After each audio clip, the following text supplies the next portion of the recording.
ಏನಿಲ್ಲ ಮಗನೇ, ನಾಳೆ ನಡೆಯುವ ಕುರುಕ್ಷೇತ್ರ ಯುದ್ಧದಲ್ಲಿ ತೊಟಬಾಣವನ್ನು ತೊಡಬೇಡ ಮಗನೇ, ತೊಟಬಾಣವನ್ನು ತೊಡಬೇಡ ಮಗನೇ.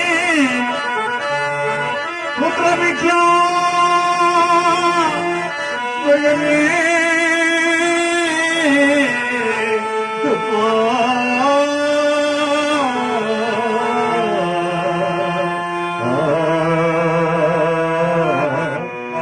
ಕಂದ, ನಿನ್ನ ಆ ಸಹೋದರರಾದಂಥ ಧರ್ಮ, ಭೀಮ, ಅರ್ಜುನ, ನಕುಲ, ಸಹದೇವ ಇವರೆಲ್ಲರೂ ನಿನ್ನ ತಪ್ಪಿದ್ದರೆ ಬಾ. ಇದರಲ್ಲಿ ಯಾರು ಹಡೆದು ಹೋದರೂ ನನಗೆ ದುಃಖವೇ ಮಗನೇ. ಅಮ್ಮ, ಯಾರನ್ನು ಬೇಕಾದರೂ ಬಿಡುತ್ತೇನೆ. ಆ ನಿನ್ನ ಮಗನಾದಂತ ಆ ಅರ್ಜುನನನ್ನು ಅವನ ಚಿರಸೇವನವನ್ನು ಮಾಡಿ ನನ್ನ ಸ್ವಾಮಿಯ ಬಯಕೆಯನ್ನು ತೀರಿಸುವ ತನಕ ನಾನು ಬಿಡುವುದಿಲ್ಲಮ್ಮ. ಕುಮಾರ ಮಗನೇ,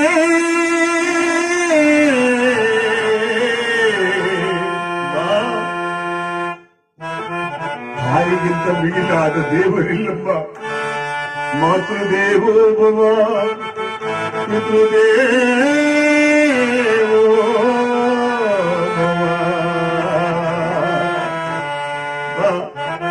ಈ ಯುದ್ಧದಲ್ಲಿ ನಮಗೆ ದೇವಿಲ್ಲಮ್ಮ. ನಾನು ಅಡೆದು ಹೋದರೂ ಚಿಂತೆ ಇಲ್ಲ. ನಿನ್ನ ಮಕ್ಕಳಾದಂಥ ಧರ್ಮ, ಭೀಮ, ಅರ್ಜುನ, ನಕುಲ, ಸಹದೇವ ಈ ಐವರನ್ನು ಉಳಿಸಿಕೊಡುತ್ತೇನೆ, ಹೋಗಮ್ಮ ಅಂತ. ಕಂದ, ಹಾಗಾದ್ರೆ ನಾನು ಬರಲಿ ಎಂದಾಗ, ಅಮ್ಮ ನಿಲ್ಲ ತಾಯಿ, ಹೀಗೆ ಮಗನಿ, ಅಮ್ಮ ಈ ಕುರುಕ್ಷೇತ್ರ ಯುದ್ಧ ಮುಗಿಯುವ ತನಕ ನಾನು ನಿನ್ನ ಮಗನೆಂಬ ವಿಚಾರವನ್ನು ಯಾರಿಗೂ ಹೇಳಬೇಡಮ್ಮ. ಹಾಗೆ ಆಗಲ್ಪ. ಸ್ವಲ್ಪ ಮುಂದೆ ಬಂದರು. ಅಮ್ಮ ಹೇಗಪ್ಪ, ಅಮ್ಮ ತಂದೆ ತಾಯಿಗಳು ನನಗಿಲ್ಲ, ಒಂದು ಬಳಗವು ನನಗಿಲ್ಲ. ಅಮ್ಮ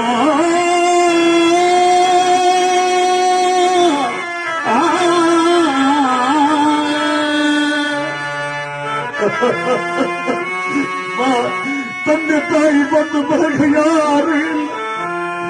ಕುರುಕ್ಷೇತ್ರ ಯುದ್ಧದಲ್ಲಿ ನಾನೇನಾದರೂ ಹತನಾದರೆ ನಿನ್ನ ಮಕ್ಕಳಾದ ಪಾಂಡವರಿಗೆ ಹೇಳಮ್ಮ, ನನ್ನ ಅಂತಿಮ ಕ್ರಿಯಾದಿಗಳದ್ದು ಮಾಡಲು. ಕುಮಾರ ಮಗನೇ,